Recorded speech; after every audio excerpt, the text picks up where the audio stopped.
చెంగు ఎదురు. ఇతడు ఇశ్రాయేలీయుల ఎదుట నుండి యెహోవా వెళ్ళగొట్టిన అన్యజనులు చేసిన హేయక్రియలను అనుసరించి యెహోవా దృష్టికి చెడునడత నడిచెను. ఇతడు తన తండ్రి అయిన హిజ్కియా పడగొట్టిన ఉన్నత స్థలములను తిరిగి కట్టించి బయలుదేవతకు బలిపీఠములను నిలిపి దేవతా స్తంభములను చేయించి ఆకాశ నక్షత్రములన్నిటినీ పూజించి కొలిచెను. మరియు నా నామము ఎన్నటెన్నటికీ ఉండునని యెరూషలేము నుండి ఏ స్థలము గూర్చి యెహోవా సెలవిచ్చెనో అక్కడ ఉన్న యెహోవా మందిరమందు అతడు బలిపీఠములను కట్టించెను. మరియు యెహోవా మందిరపు 2 ఆవరణలలో అతడు ఆకాశ నక్షత్ర సమూహములకు బలిపీఠములను కట్టించెను.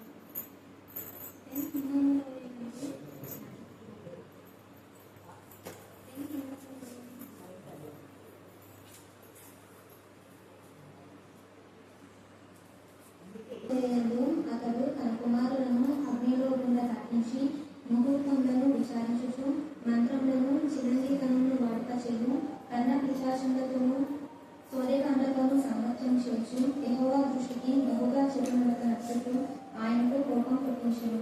ఇశ్రాయేలీయుల గోత్ర స్థానములన్నిటిలో నీవు కోరుకొనిన యెరూషలేమునందు నా నామము నిత్యము ఉంచుటను నీవు మోషే ద్వారా నియమించిన కట్టడలను విధులను ధర్మశాస్త్రమంతటిని అనుసరించి నడుచుకున్నటకై వారు జాగ్రత్త పడిన ఎడల మీ పితరులకు నేను కాయపరిచిన దేశం నుండి ఇశ్రాయేలీయులను నేను తొలగింపనని దావీదుతోనూ అతని కుమారుడైన సొలొమోనుతోనూ దేవుడు సెలవిచ్చిన మాత్రం రక్షింపక ఆ మందిరం నందు మనిషి తాను చేయించిన చెక్కుడు విగ్రహమును నిలిపెను.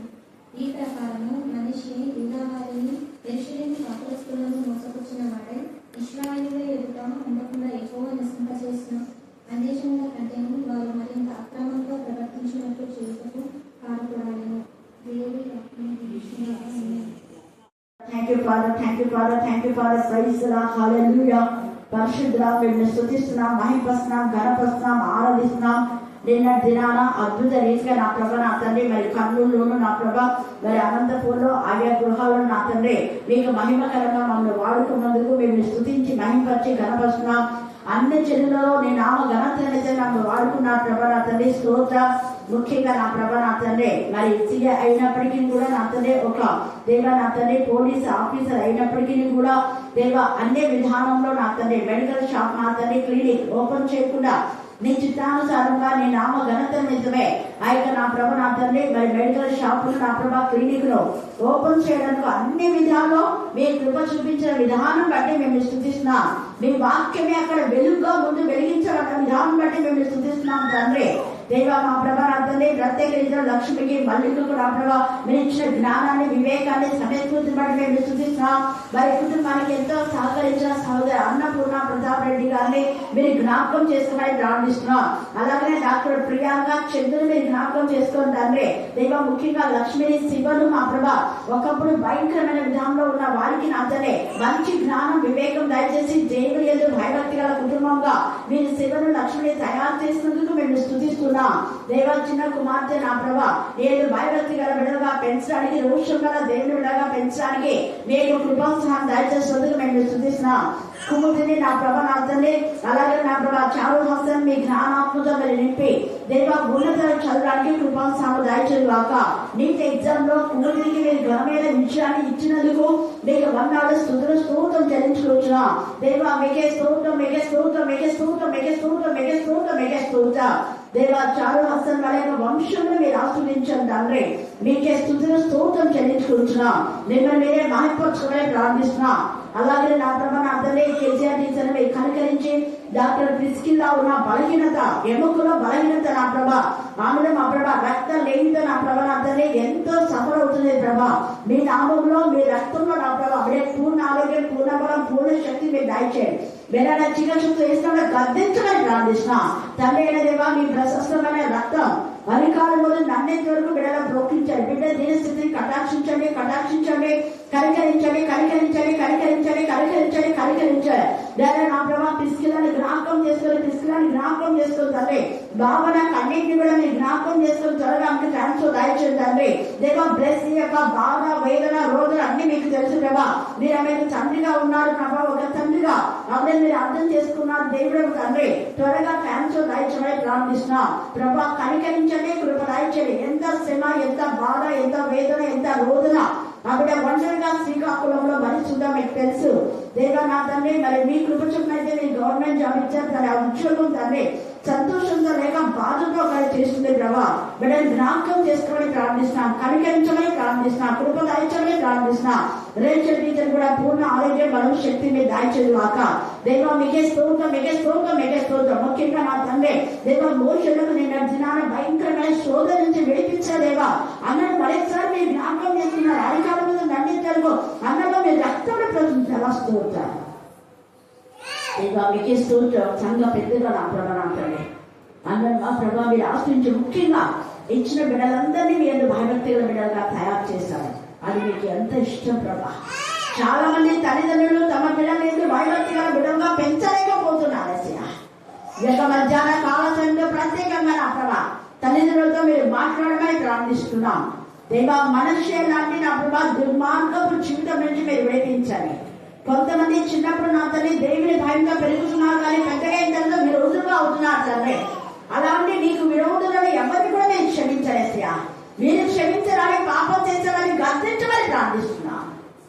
ధన గర్వం మా ప్రభాతని, అధికార గర్వం మా తల్లి, అందమనే గర్వం, ఆస్తి అనే గర్వం, బలమనే గర్వాల నుంచి విడిపించమని ప్రార్థిస్తున్నా దేవా. మీ యొక్క కృప చున్నా బిడ్డలు జ్ఞాపకం చేసుకోండి.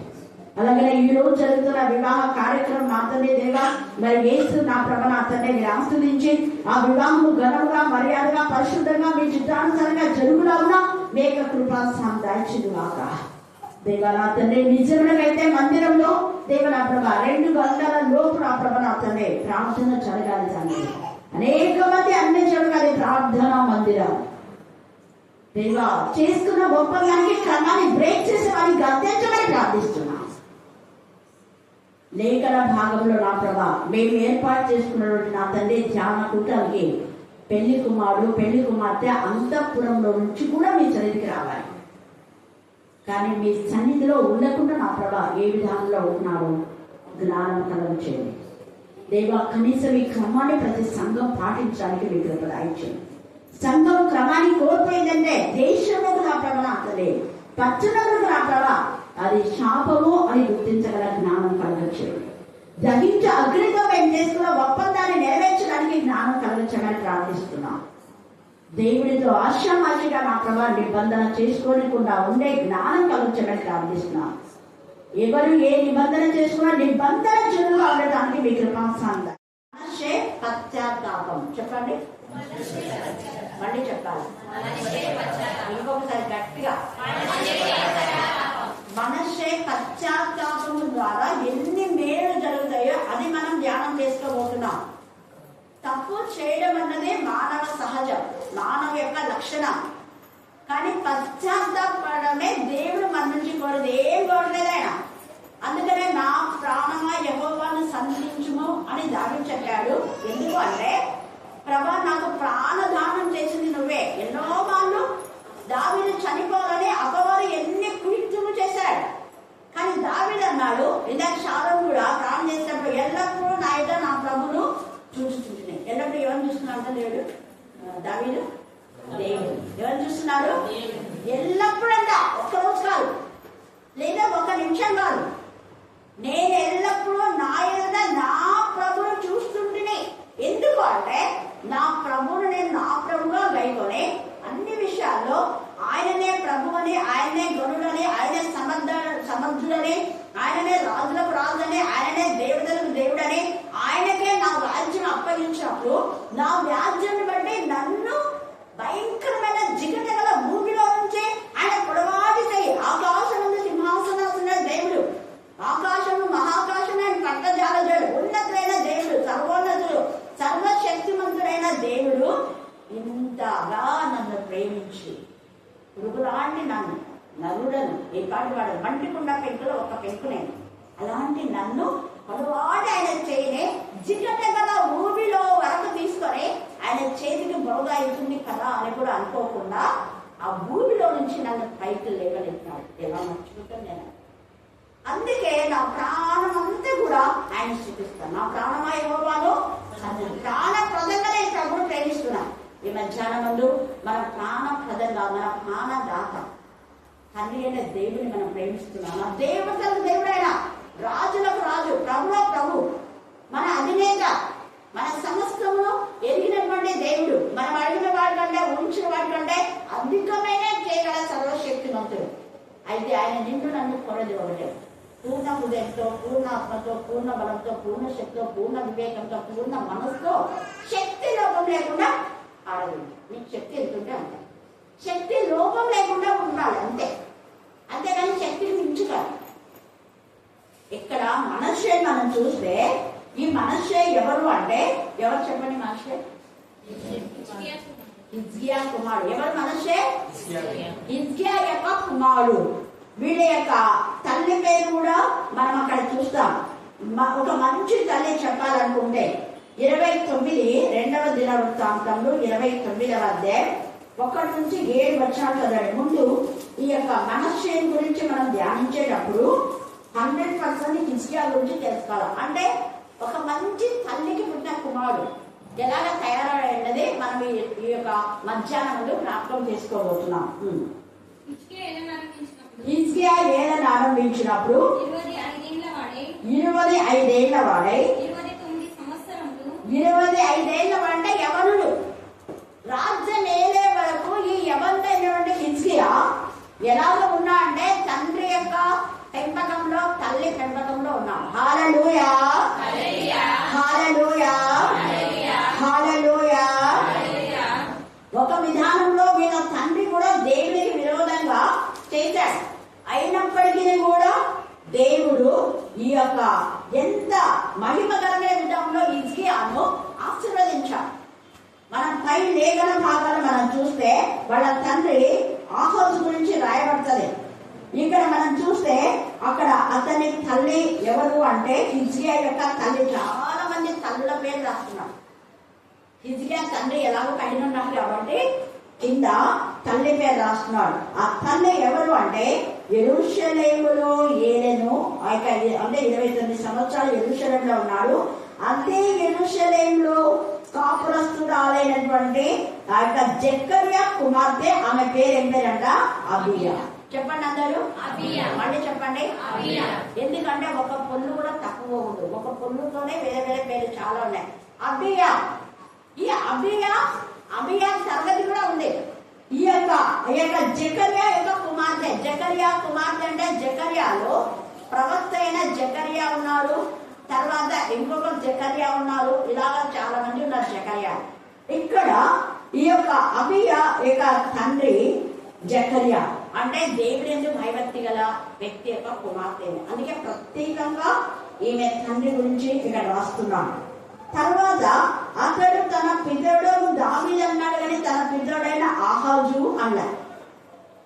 ఎవరన్నాడు చెప్పండి? దేవుడు తన పితరుడైన దావీదు. దావీదు మరి ఆయనకు తండ్రి ఏమవుతాడు? ముత్తాత. దావీదు ఏమవుతాడు? ఆ దావీదు యొక్క గుణ లక్షణాలు వాళ్ళ తల్లి పురిగి పుచ్చుకొని చెప్పింది. అదే అక్కడ ఎందుకు అంటే వాళ్ళ తండ్రి యొక్క బ్రతుకు ఎలా ఉందని చూద్దాం. చూడండి, పైన రాయబడేది 28:19 నుంచి చదవండి. ఆహాజు యూదా దేశంలో దిగంబరిగా చేసి, ఎందుకంటే యూదా దేశం ఎలా చేశాక దిగంబరిగా. దిగంబరి అనే మాటలో ఈ పని చేసేది ఎవరు అంటే అగవా. ఆదాము అవ్వలకు దేవుడు ఇచ్చిన మహిమ వస్త్రాలు పోగొట్టుకునేలా మోసంతో చేసేవాడు అపవాది. వాడి పని అదే. వాడి పని ఎప్పుడు కూడా మనుషులను దిగంబరులుగా చేయడం, మనుషులను శరీర సంబంధమైన కోరికలతో ఉసిగలిపి పాపంలో పడేసి నరకంలో పడేయడం వాడి యొక్క టార్గెట్. అందుకనే వాడు పరిశుద్ధతను దొంగిలిస్తాడు, మంచితనాన్ని దొంగిలిస్తాడు, విశ్వాసాన్ని దొంగిలిస్తాడు. వాడు దేవుని యొక్క పరిశుద్ధమైన నిష్కలంకమైన ప్రేమను దొంగిలిస్తాడు. ప్రేమ అంటే వాక్యమే. వాక్యం నీలో లేకుండా వాడు నిన్ను మానసికంగా కృంగవేసి, వాక్యం చదవకుండా, ప్రార్థన చేయకుండా, దేవుని సన్నిధికి రాకుండా వాడు అన్ని కూడా. అయితే ఇక్కడ కూడా వీళ్ళు ఈ యొక్క ఆహ్వాదులో ప్రవేశించాడు వాడు. చేసి దిగంబరునిగా దేవుడి యొక్క సన్నిధికి, దేవుడికి ఇష్టమైనటువంటి యూదా దేశంలో, దేవుడు కోరుకున్న దేశంలో దిగంబరునిగా చేసి యెహోవాకు ద్రోహం చేసిండను. మనుషులకు ద్రోహం చేస్తే దేవుడు క్షమిస్తాడు. పరిశుద్ధాత్మునికి ద్రోహం చేస్తే ఇక్కడ క్షమాపణ లేదు, అక్కడ కూడా క్షమించరాని నేరం. అందుకని ఇక్కడ ద్రోహం చేసిందని కనుక యెహోవా ఇశ్రాయేలు రాజు అయిన ఆహాజు చేసిన దానిని బట్టి యూదా వారిని ఏం చేశాడ? హీనపరిచారు. ఒక రాజు చేసిన నీచమైన పనికి, అలాగే యాజకుడు చేసిన నీచమైన పనికి కూడా దేవుడు శిక్షిస్తాడు. యాజకులను కొందరిని దేవుని విరోధంగా కొనుకొంటాడు. ఇదే మనస్సే. మనం లేఖన భాగంలో తర్వాత చూసుకున్నాం. ఇక్కడ ఈయన కూడా అదే చేస్తున్నాడు. తర్వాత అశ్షూరు రాజైన తిగ్లత్-పిలేసెరు అతని యుద్ధకు వచ్చి అతని బాధపరిచాడు, కానీ అతని బలపరచలేదు. దేవుడే ఈ పని చేశాడు. ఎప్పుడైతే నువ్వు దేవుని విషయంలో నువ్వు బలహీనంగా ఉంటావో, దేవుని పిల్లలను బలహీనపరుస్తావో, దేవుని పిల్లలను తక్కువ చేస్తావో, దేవుని పిల్లలను హీనంగా మాట్లాడతావో, నీ బ్రతుకు హీనమైపోతుంది అని ఇక్కడ మనం నేర్చుకుంటున్నాం. తర్వాత అనేకమైన దేవతలకు బలిస్తాడు, ఏమైనా చేస్తాడు. ఆహాజు దేవుడి మధ్య ఉపకరణాన్ని సమకూర్చి వాడిని తెగగొట్టించి యెహోవా మధ్య తలుపులను మూసివేయించి యెరూషలేము నందంతటా బలిపీఠం కట్టించాడు. ఎంత నీతి! తండ్రి ఇలా చేస్తే తల్లి బుద్ధి చెప్పింది కొడుకు, రే మీ నాన్న దుర్మార్గుడా, చేయదు బాగా. మేము ముత్తాతున్నాం కదా దావీదు, ఆయన మార్గంలో నాడు దేవుని ఆశీర్వాదాలు ఇస్తాడు. ఇతనికి పోయే కాలం వచ్చింది అన్నట్టుగా చెప్పింటారు. అందుకనే త్వరగా అతను మరి ఆహాజు తన పితరులతో కూడా నిద్రించాడు. తర్వాత సమాచారం పెడతాడు హిజ్కియా. యెహోవా కోపం అతనికి వచ్చేసింది అతని పైకి. అప్పుడు హిజ్కియా రాజు అవుతాడు. ఈ యొక్క తల్లి ఇంతగా భయభక్తి గల కుమారుగా హిజ్కియా పెంచింది. ఎంత అంటే ఇది చదివేటప్పుడు నాకు ఎంత సంతోషం. తర్వాత పడిపోతాడు కొంచెం హిజ్కియా కూడా గర్వంలో. అందుకే గర్వం అనేది రాదు. ఎంత తెలిసినటువంటి హిజ్కియా. మనం కూడా వాక్యం అంతా తెలిసినా అనుకొని పడిపోవద్దు, నాకు అంతా వచ్చుడే అనుకొని విరవేయకూడదు. ఇంకా నేర్చుకుని ఎంతో ఉంది. మనం నేర్చుకుంది మనకు వచ్చింది సముద్రం నీటిలో ఒక చుక్క మాత్రమే. సముద్రం నీరు ఎంత, ఒక చుక్క ఎంత. ఎంత మరి ప్రవీణులైనా కూడా, ఎంత విద్య నేర్చుకున్నా కూడా, సకల విద్యా ప్రవీణులైనా కూడా తెలుసుకుంది చుక్క మాత్రమే. ఒక చుక్క, ఒక నీటి చుక్క. నీటి చుక్కలో ఇంకా కొంచెం అంటే ఇంకా కొన్ని కొంచెం తెలుస్తాను. నాకు బాగా తెలుసని ఎవరైనా అనుకున్నా అంటే నీకు తెలిసిన నీటి చుక్కనే సముద్రం. సముద్రం అంటుంది నేను బతికేద్దాం, అందుకే తగ్గించుకో. అంతా నాకే వచ్చేస్తూ నేనే వాక్యం చెప్తా బాగా, నేనే ప్రార్థన బాగా చేస్తా, నేనే బాగా పాడతా అంటే నువ్వు అసలు అన్నిటికంటే అది లేదు. అన్నిటికంటే అదేది నేను చెప్తున్నా, మీరు కూడా చెప్తారని ఎంకరేజ్ చేయాలి. చదువు రాని వాళ్ళను, యూత్ను, చెప్పలేని వాళ్ళను, ప్రార్థన చేయలేని వాళ్ళని, పాడని వాళ్ళని ఎంకరేజ్ చేయాలి. పాడండి అమ్మా, కానీ పాడేటప్పుడు తప్పు లేకుండా పాడండి. అలాగే ప్రార్థన వాక్యానుసారంగా చేయండి. కళ్ళబుల్లి కబ్బులు సోదే కాదు, శుద్ధి కాదు. అలాగే వాక్యం చెప్పేటప్పుడు కల్పితాలు ఏమి వాక్యంలో ఉన్నట్టుగా మాత్రమే చెప్పు. ఇవి మాత్రమే మనం చెప్పాలి. ఎవరికి చెప్పచ్చు, ఏం పర్వాలేదు చెప్పు. ఒకవేళ తప్పిపోతే దేవునితో మాట్లాడతాను అనే మాట చెప్పాలి. ఇక్కడ ఇలానే చెప్పుండేది బహుశా వీళ్ళమ్మ. అప్పుడు ఇతను ఎప్పుడైతే రాజు అయ్యాడో హిజ్కియా, వెంటనే ఇతను చేసిన పని చూడండి. వాళ్ళ నాన్న ఏమైతే దేవుని విరుద్ధంగా చేసినా వాళ్ళన్నింటినీ సరి చేసుకున్నాం. Thank God. Hallelujah, hallelujah, hallelujah. మొదటగా ఏం చేసినా అంటే అతడు తన పితరుడు కానీ తన తండ్రి లాగా ఆహాజులా కాదు, తన పితరుడు దావీదు చర్య అంతటి ప్రకారము యెహోవా దృష్టికి యథార్థంగా ప్రవర్తించడం వాళ్ళ తల్లి నేర్పించి. ఈ ఆహాజు అలా కాదు, దిగంబరిగా చేశాడు. అంత ద్రోహము, అంత మోసం అన్నాడు. దేవుని యొక్క ప్రజలను యూదులను పాపం చేయడానికి ప్రేరేపణ చేశాడు. అనేక దేవతలు దేవుని యొక్క మందిరం యొక్క తలుపులను పగలగొట్టి నీచమైన పని చేశాడు. ఉపకర్మాలను తెగగొట్టేసి వాటిని కరిగించేసి వాటిని బంగారు యొక్క విగ్రహ అవి ఉపకరణాలు, ఆ బంగారు వాటితో బంగారం యొక్క అన్ని దేవతలను ఆశారాదేవి, ఆశారాదేవి ఇట్లాంటి ఏమేమి చేసినాడు మనకు అన్ని దేవతలు చేసి పెట్టేశాడు. వాటిని వాళ్ళ తర్వాత పూజిస్తున్నారు. వచ్చాయి దేవతలు. వాళ్ళే పేరు పెట్టుకున్నారు.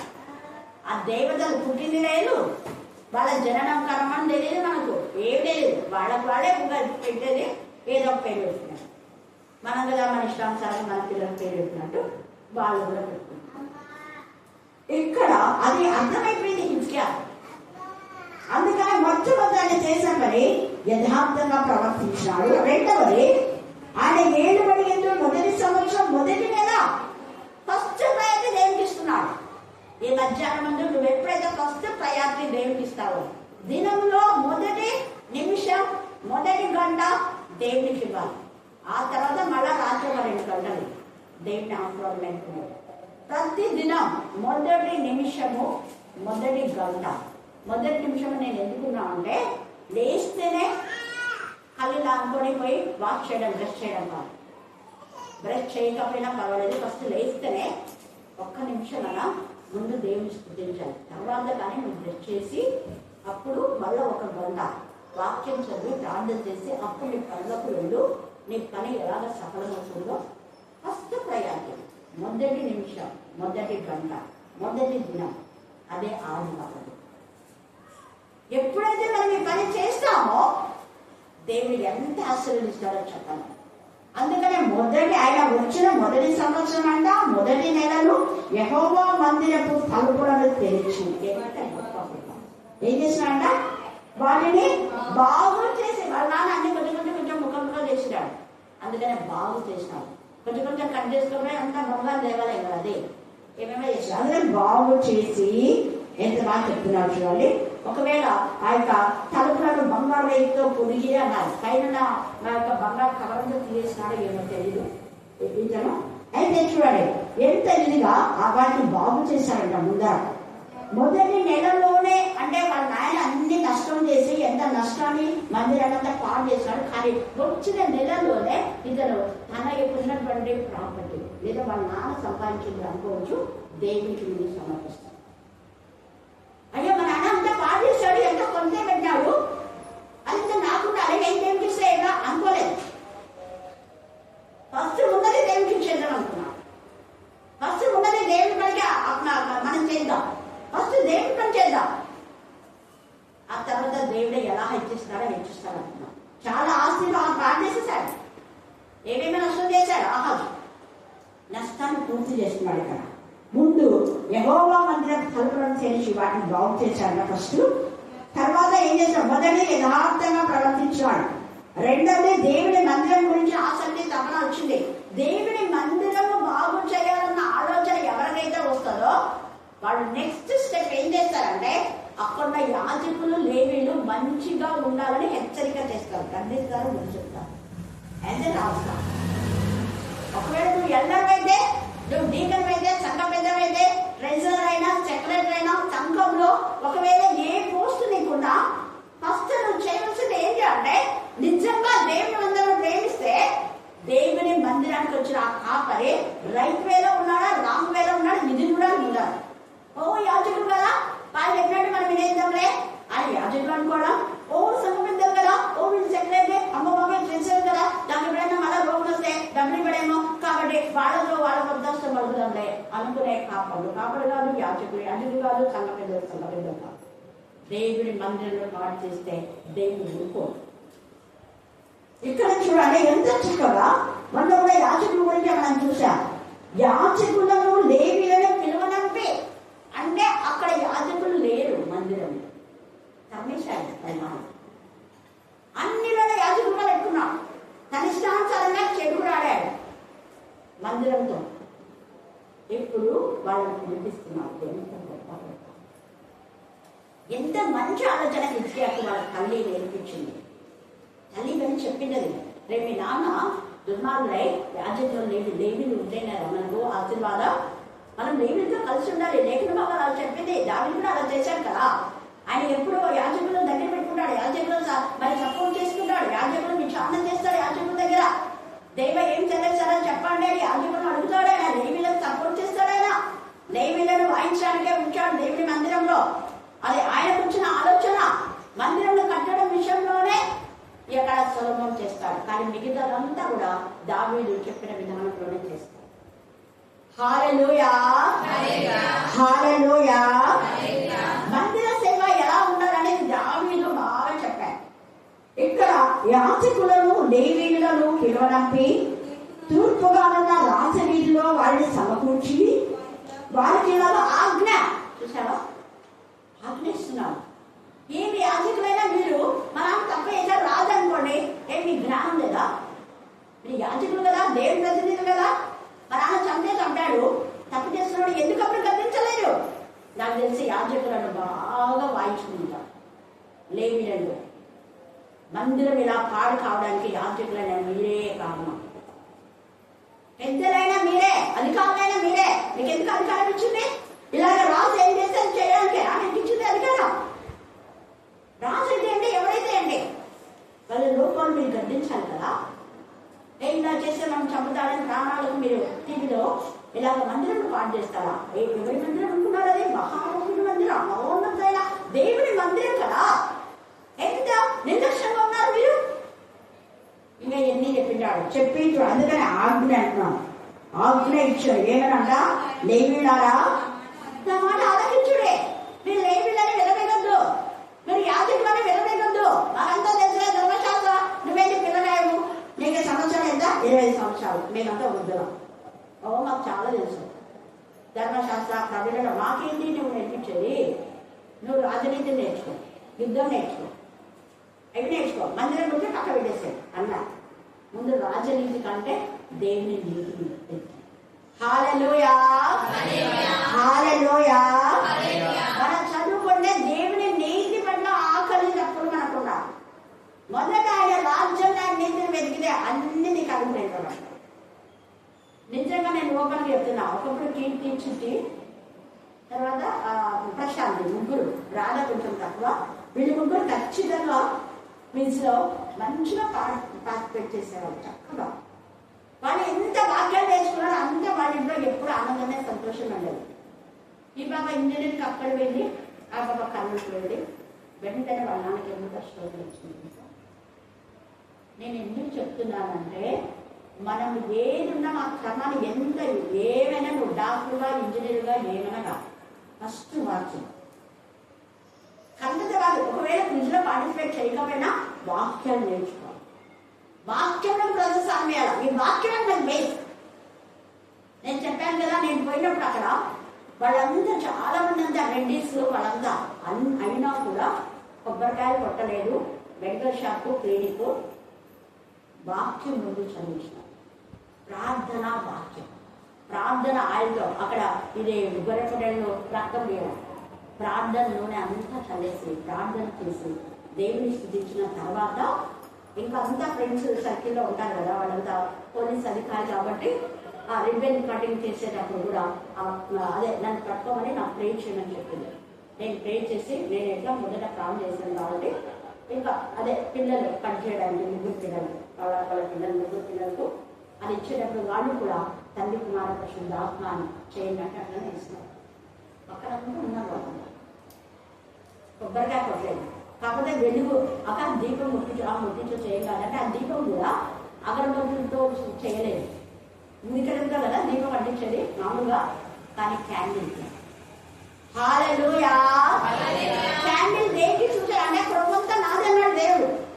అసలు క్యాండిల్స్ ఎందుకు కెథలిక్ వాళ్ళు ఎక్కువగా దాన్ని వెలిగిస్తారంటే ప్రభుత్వంతా నాదన్నాడు, అందుకనే వెలిగిస్తారు. అదంతా ధూపమై దేవుడి సందికి వెళ్తారు, అందుకే క్యాండిల్స్ చేస్తారు. ప్రభుత్వే దానికి పేరు, అందుకే అదంతా ఆవిడే దేవుడి సందికి ధూపంగా వెళ్తారు. ప్రభు మీకు తినకూడదు అన్నమాట. రక్తం కూడా మీరు తాకూడదు. రక్తం ప్రాణం ప్రభు నాది అన్నమాట. కొంచెం కొంచెం తినొచ్చు మేబీ, మళ్ళీ పువ్వు లేకుండా ఉండకూడదు ఆ ముందు, కానీ చాలా మటుకు అది దేవుడు. ఒకవేళ మీరు వెళ్ళే దాంట్లో కూడా అది ఆవిడే దేవుడు చదివిపోవచ్చు మేబీ. దేవుడికి స్తోత్రం. ఇక్కడ చూడండి ఎంత చక్కగా వాళ్ళకు ఆజ్ఞాపించి ఆలోచించండి. మీరు నేను చెప్పింది వినాలా, నేను చెప్పింది కాదు.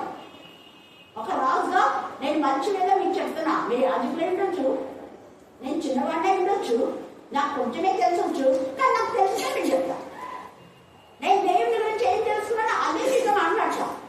మా తల్లి నాకు నేర్పించింది, మా పిల్లలే దావీదు నేర్పించాను. నేను మాట్లాడేది దావీదు యొక్క చర్యల గురించి చెప్తాను. దావీదు మందిరం అంటే ఎంత ప్రాణం. మీకుందా? మరి యాజకులు అంటున్నారు, లేవీయులు అంటున్నారు.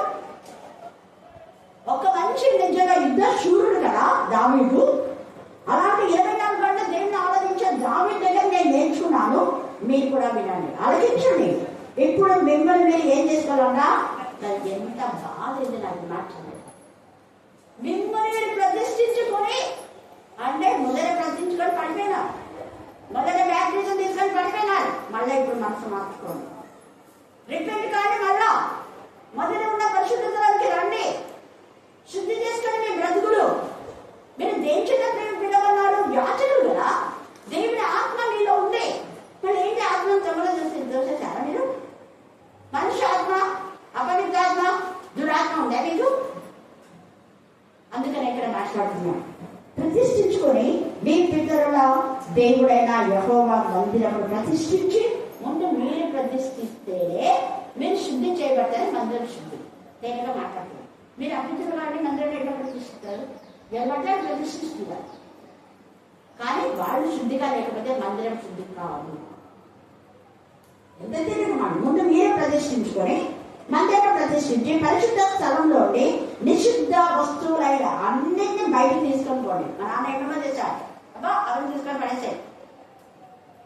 మళ్ళీ అంటున్నాడు, మన పితరులు ద్రోహులై మన దేవుడైన యెహోవా దృష్టికి చెడు నడతలు నడిచి, మన పితరులు అంటే వాళ్ళ నాయనని దూరం చేస్తాం. మా నాన్న పెద్ద క్రూరుడు, దుర్మార్గుడు. మన తండ్రి తప్పిదాలు మనం ఒప్పుకుంటే మంచిదే. ఒప్పుకోవడం అని అందరూ చాలేయడం కాదు, దేవుని సన్నిధి. అందుకని ఇక్కడ ఏమంటున్నాడు చూడండి, మన పితరులు ద్రోహుడై మన దేవుడైన యెహోవా దృష్టికి చెడు నడతలు నడిచి, ఆయనను విసర్జించి, ఆయన నివాసములకు పెడముఖం పెట్టుకొని దానిని అలక్ష్యం చేసేది. మరియు వారు మండపం యొక్క ద్వారములను మూసివేసి, ఎంత బాధ చూడండి. ప్రార్థన జరగకుండా ఈ రోజు అదే జరిగింది. మామూలుగా సంఘంలో ప్రార్థన జరగాలి, కానీ ఏం జరుగుతున్నాయి? పెళ్లినంటే పెళ్లి. చూడండి, ద్వారములను మూసివేసి దీపములను ఆర్పివేసి పరిశుద్ధ స్థలముందు ఇశ్రాయేలీయులు దేవునికి ధూపం వేయకయు దహన బలులు అర్పింపకయు ఉండి, అందుచేత యూదా వారి మీద యెరూషలేము కాపురస్తుల మీద కోపించి మీ కన్నులారా చూచినట్లుగా వారిని ఆయన భీతికి విశ్రాములకు నిందకులు ఆస్పదం. ఎందుకు ఎందుకు కత్తివాత అంటే ఇదంతా నిశ్చయం. తర్వాత మళ్ళీ ఇక్కడ 33 దగ్గరికి వస్తే, ఇట్లాంటి హిజ్కియా వాళ్ళ తల్లి ఇలా చేసింది. అందుకనే ఇక్కడ మనస్సే మళ్ళీ ఏం చేస్తున్నాడు, వాళ్ళ తాత ముందుకు వచ్చాడు. నాకు తెలిసి తాత దగ్గర ఆడుకుని ఉంటాడు. తండ్రి కంటే తాతల ముసలి దగ్గర ఎక్కువ పిల్లలు వెళ్తారు కదా. ఈయన రాజు కాబట్టి వాళ్ళ ఆయనకు అప్పగించాడు. ఆ తాత దగ్గరికి అప్పగిస్తే కళ్ళు తాగురా, బీడి తాగురా, సిగరెట్ తెప్పో, ఆ సిగరెట్ తెప్పో. వాళ్ళ తాత తాగేది చూసి వాడు కూడా చుట్టం చేసుకుని వాడు కూడా తాగుతారు. తెచ్చినప్పుడు వాడు కూడా కొంచెం టేస్ట్ చూద్దాం, రోజు చేయమంటున్నాడు, ఏమి ఎందుకు రుచిగా ఉందో అలవాటు. చూడండి, ఇక్కడ మనస్సే ఏళ్ళని ఆరంభించినప్పుడు 12 ఏళ్ళ వాడే. ఎన్ని ఏళ్ళైనా అంటే చిన్నప్పటి నుంచి వాళ్ళ తాత దగ్గర చదువుతారు. 12 ఏళ్ళ వాడే యెరూషలేములో 85 సంవత్సరములు. ఎన్ని సంవత్సరాలు ఏంటంట? 55 అని చెప్పేసి అక్కడ వేసుకోండి మీరు. 75 సంవత్సరములు ఏలాడు. దావీదు ఎన్ని సంవత్సరాలు ఏలాడు? 40 సంవత్సరాలు. సొలొమోను 40. వీళ్ళ నాన్న ఎందుకు నేను నాకు చెప్తున్నాను, మీ నాన్న 29 సంవత్సరాలు. ఇక్కడ ఎక్కువ వీళ్ళందరూ కూడా తక్కువ. కానీ ఇద్దరు 55 సంవత్సరంలో ఎందుకు ఏలాడు అన్నది మన మెయిన్ టాపిక్. కారణం అతను చేసిన తప్పు కంటే పశ్చాత్తాపమే ఎక్కువ ఉంది.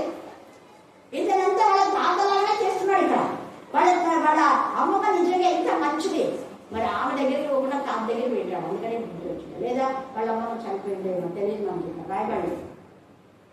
కానీ ఇతని యొక్క హిజ్కియా యొక్క భార్య కూడా సరిగా పెంచలేదు. 12 ఏళ్ళ వరకు సరిగా పెంచలేదు హిజ్కియా భార్య. అందుకని ఇక్కడ ఇతని యొక్క తల్లికి ఇక్కడ ప్రవర్తన దేవునికి విరోధంగా ఉంది. అంతా వాళ్ళ తాతయ్యలాగానే ఉండేది.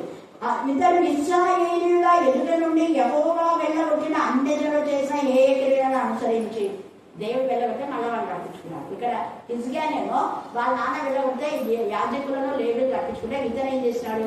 అంత అన్యం రప్పించుకున్నాడు. దొంగలు, దోచుకునేవాళ్ళు, అక్రమకారులు, తనకు సపోర్ట్ చేసేవాడిని చూడండి. వాళ్ళంతా రప్పించుకున్నాడు. అంటే ఏం చేయలేదని అనుసరించి యెహోవా దృష్టికి ఏం చేసినాడు? ఒకటి చెడుతాడు. వాళ్ళ నాన్న వాళ్ళంతా అన్నిలను వెళ్ళగొడితే ఇతను నువ్వు అన్నిలను వెళ్ళగొడతావా? మా తాతది అన్నులు ఎంత బాగుందా, నేను తాగు చూపించాడు, నేను మళ్ళీ వాళ్ళని తెచ్చుకున్నాను. లేవిలను పక్క పెట్టాడు, యాజకులను పక్క పెట్టాడు. ఇక్కడ నేను చేసినటువంటి పాపం మొదట యెహోవా దృష్టికి చెడ్డాట.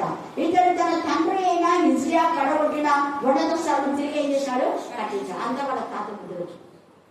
కొంతమందికి జైలుగానే బుద్ధులు వస్తుంది, తాత బుద్ధులు వస్తున్నాయి. వీళ్ళకంటే వాళ్ళ తాత వాళ్ళని అంటున్నారు కదా, అది వీళ్ళ ఆయన మంచోడే, వీళ్ళ తాత ఎత్తాడు, వీళ్ళ తాత చెడ్డోడు, వీళ్ళ ఆయన మంచోడు అనే విధానంలో ఉంది. చూడండి, బయలు దేవతకు బలిపీఠం నిలిపి దేవతా స్తంభం చేయించి ఆకాశ నక్షత్రాలన్నింటినీ పూజించి కొలిసినాడు. ఎంత నిరీక్షమైన విధానంలో. మరియు నా నామం ఎన్నడెన్నడికి ముందునని యెరూషలేమును ఏ స్థలంలో నుంచి యెహోవా సెలవిచ్చినా అక్కడ ఉన్న యెహోవా మందిరం ముందు అక్కడ ఎంత మందిరంలోనే అన్ని దేవతలకు బలిపీఠం కట్టి వాటిని పూజ చేసినాడు. చూడండి ఎంత నీచం ఇది! దేవుడు క్షమించరాని నేను అపవిత్రపరిచాడు మందిరాన్ని.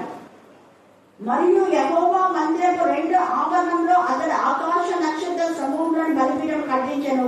బెన్హినము లోయలు అతడు తన కుమారుని అగ్నిగుండము గుండా దాటించి ముహూర్తములను అండర్లైన్ చేస్తుంది. మీరు కూడా ముహూర్తాలు చూస్తున్నారా? పెళ్లి కాబట్టి బైబిల్ స్టడీ అంటే ఇళ్ళనే చెప్తారు వరుసగా ముహూర్తాలు. ముహూర్తములను విచారించుచు మంత్రములను చిల్లంగితనంలో వాడుగా చేయు కర్ణ పిచాచములతోనూ సోదెగాండ్లతోనూ సాంగత్యము చేయించు యెహోవా దృష్టి కొంచెం కదట బహుగా చెడులాట నడుచుచు ఆయన కోపం పుట్టించాడు. అందుకని దేవుడి యొక్క ధర్మశాస్త్రము నడుచుకుండా జాగ్రత్త పడాలి. ఇక్కడ మోషే ధర్మశాస్త్రముల గురించి విధుల గురించి జాగ్రత్త పడలేదు. కాబట్టి ఇక్కడ ఏమన్నాడు? ఇక్కడ దేవుడు జాగ్రత్త పడితేనే ఆస్వాదిస్తాడన్నాడు, జాగ్రత్త పడకపోతే నీకు శిక్ష అన్నాడు. సేమ్ అదే. ఈ ప్రకారం మనషే యూదా వారిని యెరూషలేము కాపురస్తులను మోసపుచ్చిన వాడే మోసపుచ్చాడు. ఏం కాదులే చేయండి అని అంత మంత్రులు ఏం చెప్తే అది చేస్తాడు. మోసపుచ్చు ఏం కాదు, మంత్రాలు చూడొచ్చు, తంత్రాలు చూడొచ్చు, కాగితాలు వేసుకోవచ్చు, దిష్టి తీయచ్చు, తర్వాత ముహూర్తాలు చూడొచ్చు, ముహూర్తాలు చూస్తే పెళ్లి చేయొచ్చు. ఏం కాదు, శుక్రవారం పెళ్లి చేస్తే మనం చేసుకున్న ఏం పెళ్లి జరుగుతుంది, ప్రార్థన జరుగుతుంది, ప్రార్థనే పెళ్ళిళ్ళే కాదు కదా. చూడండి, మోసపుచ్చి ఈ మధ్యాహ్న కాల్సింది ఎవరు మిమ్మల్ని మోసపుచ్చారు? దేవుడు గొప్ప. మోసపుచ్చి ఏమంటున్నాడు చూడండి, మోసపుచ్చిన వాడ ఇశ్రాయేలీయులుగా ఉండకుండా యెహోవా నశింప చేసిన అన్యజనుల కంటేను వారు మరింత అక్రమంగా ప్రవర్తించినట్లు చేయడం కారణపోయారు. దేవుడి పిల్లలు అక్రమంగా ఉండేలా కారణపడుతున్నారు. అందుకని ఏమైంది? ఇతని భక్తులు చూడండి, అప్పుడు మనసే ఏం చేశాడు? తప్పించుకొని పోకుండా గొలుసులతో బంధించి అతడిని బబులోనుకు తీసుకొని పోయి 12వ వచనం. అతను శ్రమలో ఉన్నప్పుడు అప్పుడు మర్చిపోయింది దేవుడు. శ్రమలో ఉన్నప్పుడు తన దేవుడైన యెహోవాను బతిమాలుకునే దావీదు ఎలా పశ్చాత్తాపడ్డాడు ఇప్పుడు వచ్చింది. బతిమాలుకొని తన పిల్లల దేవుడి సన్నిధిని తాను తగ్గి ఒకటి బతిమాలుకున్నాడు, తప్పు చేసుకున్నాడు, దేవుని బతిమాలుకున్నాడు, 3 తగ్గించుకున్నాడు, ఆయనకు మొరపెట్టాడు. 4వది 5 ఆయనకు విన్నపములు చేశాడంటే ఉపవాసంతో విన్నపం చేసి యాచించాడు. అప్పుడు విన్నపములు దేవుడు కూడా ఆలకించి యెరూషలేములోకి అతని రాజ్యంలోకి అతన్ని తిరిగి దాసగృహం నుంచి తిరిగి రప్పించినప్పుడు యెహోవా దేవుడై ఉన్నాడని మనసే తెలుసుకుని ఆ తర్వాత ఇంకా చాలా మేలు మందిరాన్ని చేస్తాడు. మందిరం శుద్ధి చేస్తాడు. తర్వాత మీరు చదివితే అక్కడ చాలా విషయాలు ఉన్నాయి. ఈ యొక్క సమయంలో మనం ఎలా ఉన్నాం? 2వ సమయాలు మీరు అక్కడ చదివితే కూడా అక్కడ 2వ రాజులు 21:1 నుంచి 10 దాకా చదవండి. 2వ రాజులు 14:25 చదవండి. 2వ రాజులు 24:4 చదవండి. ఈ యొక్క మనషే క్రూరమైన విధానం అక్కడ మనకు తెలియచేయబడుతుంది. కాబట్టి ఈ యొక్క యెషయా 54లో చెప్పినట్టుగా ఈ యొక్క అబియా తన పిల్లలు యెహోవా చేత ఉపదేశం పొందేవాడిగా హిజ్కియాని చేసింది. కానీ ఇక్కడ మనషే తల్లి అలా చేయలేదు. అందుకనే ఎంత ఉదరత వచ్చింది. మళ్ళా పశ్చాత్తాపడి దేవుని బ్లెస్సింగ్ పొందుకున్నాం. ఈ యొక్క మధ్యాహ్నంలో మనం కూడా పశ్చాత్తాపడి దేవుని యొక్క దీవెనలు పశ్చాత్తాపం దేవునికి ఇష్టము. చేసిన పాపాలన్నీ మనం ఒప్పేసుకుంటే ఆయన విజయం కనికరించాలి, కృపగల తల్లి. అంటే మనిషి తెలియక చేశారు కాబట్టి, చిన్న వయసు 12 ఏళ్ల వయసు తెలియక చేశారు కాబట్టి దేవుడికి క్షమించాలి. క్షమకు అప్పులంగా మనం ఉండులాగా మన బ్రతుకులు దేవుడికి సమర్పించుకో. దేవుడు ఈ లేఖను బాగా దీవించి ఆశీర్వదించుగాక. ఆమేన్, ఆమేన్, ఆమేన్. ఈ సమయంలో చివరి ప్రార్థన. ఫోన్ చేసి అక్కడ అంటే నాయనకి ఎంతలో వెళ్తున్నా అక్కడ ప్రార్థన చేసిన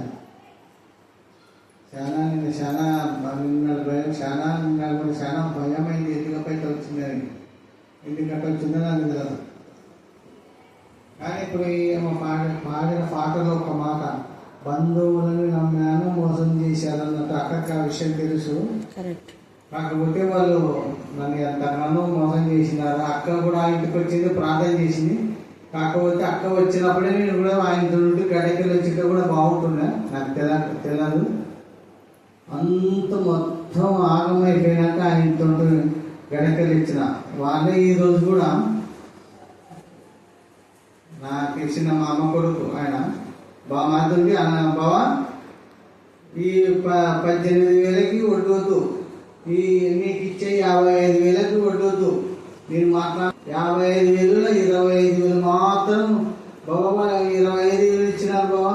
ఇవాళ మళ్ళీ చేసినారు. ఏం చేయాలో అర్థం కాదు. 50,000 ఫైనాన్స్ తెలియదు కానీ ఆ 25,000 పంపి బాబా అంటే ఏం చేస్తా బాబా.